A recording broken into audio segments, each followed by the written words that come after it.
Je suis avec Albert Gardin. Oui. Donc, j'ai divinezia, Si, comme élu par le mouvement républicain. bien sûr, oui. Dans le Palais Ducal. Ah. Au Palais Ducal. On a été élu au Palais Ducal. Wow. Et parce que pour signaler, pour mettre en évidence la continuité politique, juridique, culturelle, historique de la République de Venise, qui n'est pas morte pour nous.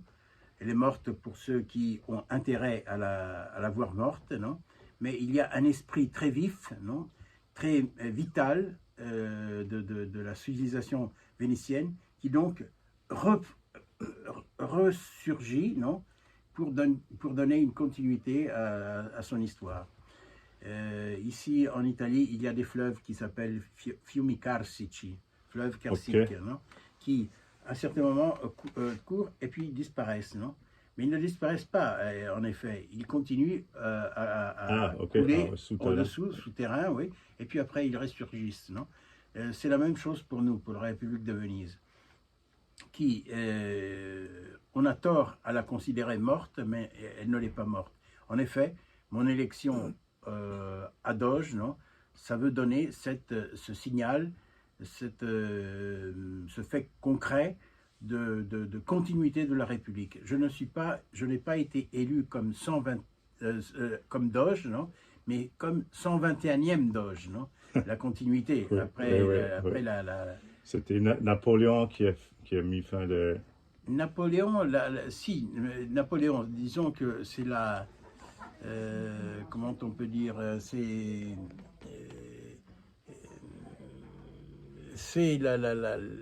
une action illégitime de trahison de la France par rapport à la République de Venise, qui n'a jamais déclaré guerre à la France, non? Elle n'a jamais envahi la France. Elle s'est vue envahir et occuper et vendu à les Autrichiens. Oui. Et pillé, non, Okay. à la grande par la France. Maintenant, nous avons une confrontation avec le gouvernement français pour qu'il reconnaisse ses responsabilités historiques. Vous avez écrit à M. Macron. Oui, il a même répondu. Et pour la restitution des biens qui ont été pillés et qui sont restés en France. Et au niveau des objets d'art ou plus... Des dizaines de milliers de tableaux, de livres très importants, de sculptures, mais c'est un bilan qui est difficile à reconstruire. Mais il y a des choses importantes. Maintenant, nous misons beaucoup sur un tableau qui est le tableau du Véronèse, les noces de Cana, non, qui sont au Louvre, en face de la Joconde. Et nous demandons comme action symbolique la restitution de ce tableau, donc, qui a été pillé et c'est reconnu par la France. OK. Et, la dernière fois, j'étais ici, vous avez fait un procès contre Napoléon. Il y a eu un procès auquel je n'ai jamais participé. Une défense, il a eu un avocat de défense. Oui, non, mais à ce procès, je n'ai jamais participé parce que je suis républicain. Je ne suis pas revanchiste, je ne suis pas anti-français, je suis républicain. Donc pour moi, Napoléon a déjà été condamné. Il a été condamné, déporté à Sainte-Hélène, il est mort en exil, etc. Et donc il a déjà été condamné par l'histoire. Okay. Il ne fallait pas refaire un procès. Et le procès qu'il y a eu ici, non, n'a pas été un bon procès, parce qu'à la fin, on ne l'a pas condamné. On a dit, bon, laissons au postérieur, un office de donner une sentence. Non, la sentence contre Napoléon existe déjà. C'est pas seulement contre Napoléon, c'est contre la France. Napoléon a été un porte-parole, une avant-garde de la France. Donc c'est la France qui a ses responsabilités vers la République de Venise, vers le peuple vénitien, vers l'histoire vénitienne. Non? Et c'est quelque chose d'important, positif. Il faut que la France reconnaisse ses délits. Et de là, on construit mieux l'Europe ensemble. L'Europe est une, pour nous, Européens, c'est une zone géographique très importante. Nous sommes fiers de notre civilisation. Mais il faut que ce soit la meilleure, que ce ne soit pas la culture colonialiste, la culture fasciste, la culture naziste, la culture antiraciste, raciste, je veux dire. Mais il y a des concepts, des valeurs, des histoires, une philosophie européenne très importante qui est celle de la Grèce, en partie de Rome et surtout de Venise. Ok, ok. Merci. Et je vois ce beau tableau de reproduction. C'est là. Albert, c'est son négociant des Ouais. chapeaux avec sa femme. Ouais. Alors, Là, il y a un poster, non, qui est plus connu parce qu'il est affiché sur les.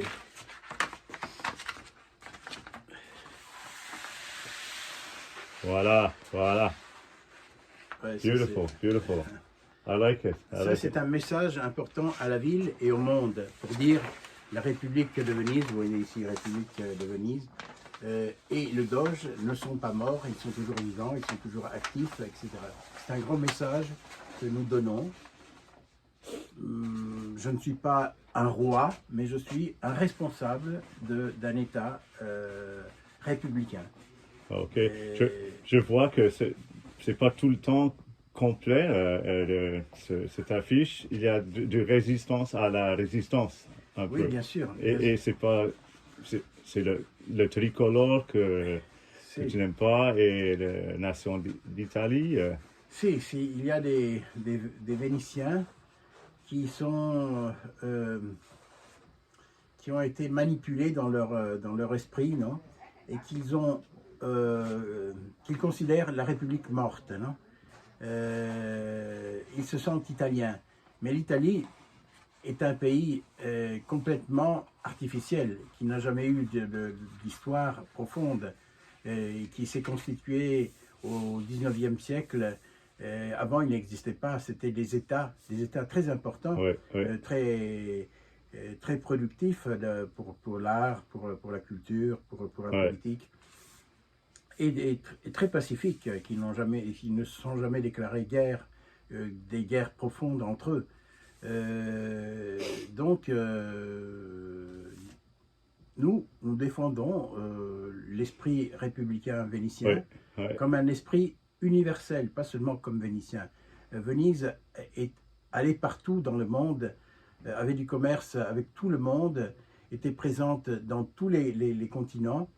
Elle a eu des très importantes relations même avec les États-Unis au Ouais. XVIIIe siècle, avant sa chute, déjà en 1760, 70. Il y avait des rapports commerciaux très importants entre Venise Ok. et la Les, côte les- atlantique des États-Unis. Alors, Et c'est très familier pour un Québécois comme moi, pas de naissance, mais c'est c'est comme une type de révolution, si tu veux, qui est pour la paix et si, justice et justement, égalité. justement. Et- Mais disons, on dit pas fraternité, égalité et choses comme ça. Nous, nous les avons toujours pratiquées. Nous cherchons de les pratiquer. Nous sommes dans un esprit républicain. On n'aimait pas les rois ici. On ouais, ouais. aimait l'égalité des personnes. Et c'est pour ça qu'on est républicain. Quand c'est juste dans le moment, j'ai pensé, mais est-ce que ce genre de city-state, ces régions, est-ce que ce ne sont pas devenus les jeux des grandes familles comme Habsburg? Est-ce qu'il y a, est-ce qu'il y a une force pour la nation state comme Italie qui protège un peu Ouais. les abus comme ça? Maintenant, nous sommes dans une confrontation très forte entre peuple, Oui, peuple et grand establishment, grande institution mondiale. Non? On veut éliminer les peuples, raser toutes les cultures, les civilisations. Mais c'est confrontation, c'est une guerre, disons, entre guillemets, qui, je crois, ne sera pas gagnée par le grand establishment, parce que le monde a besoin de culture, a besoin d'histoire. Et nous, on est l'histoire vivante. C'est pas Google, c'est pas Google, Microsoft, ces choses-là, qui sont l'histoire, qui sont le repas. C'est pas le projet, la culture. Oui, disons qu'on ne peut pas éliminer les peuples. Les peuples sont comprimés maintenant, mais ils vaincront. All right. C'est bien. Merci beaucoup, Albert. Grazie mille. Grazie. Merci à Niels, qui a fait une grande expérience ces jours-ci dans la peste actuelle à Venise. Une ville qui a la force de raconter beaucoup sur la peste, non? Sur la tragédie, sur les solutions. Elle est très liée à ce fait parce que Venise n'était pas une île, mais c'était un axe, non, entre différentes civilisations, entre différentes histoires, non? Et donc ici, nous avons une histoire de la peste très importante. Et Niels l'a vécu, l'a documenté, l'a fait vivre, l'a photographié, et son chant a été très important. C'est le chant de l'humanité malade. Grazie mille.